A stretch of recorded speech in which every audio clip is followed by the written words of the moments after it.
Assalomu alaykum qadrli obunachilarimiz.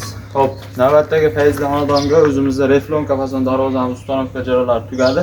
Endi qisqacha darvozamizning material, narx-navolarni tanishtirib o'tamiz. Xo'p, lokatsiyamizga keladigan bo'lsak, Namangan viloyati Yangiqo'rg'on Ko'kyor qishlog'idamiz. Darvozamiz razmeri eni 330 ga bo'yi 350 bo'lgan. Xo'p, yondorlari, ikkala yon stoyka, tagi 10 shivellardan zakasini o'qib berganmiz.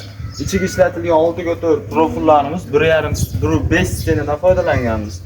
Xo'p, 3x2 tepadagi 2x2lar ham stenasi 1.5 stenadan foydalanganmiz. Xo'p, listlarimiz shu reflonka listdan bo'lgan.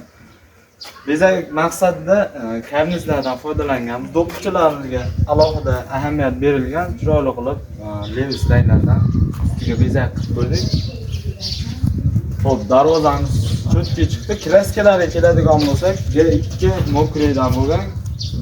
Xudo xolasa, kraskalari ham chiroyli chiqdi. Ustidan temir lakidan cho'tki qilib ishlovlarni berib qo'yganmiz.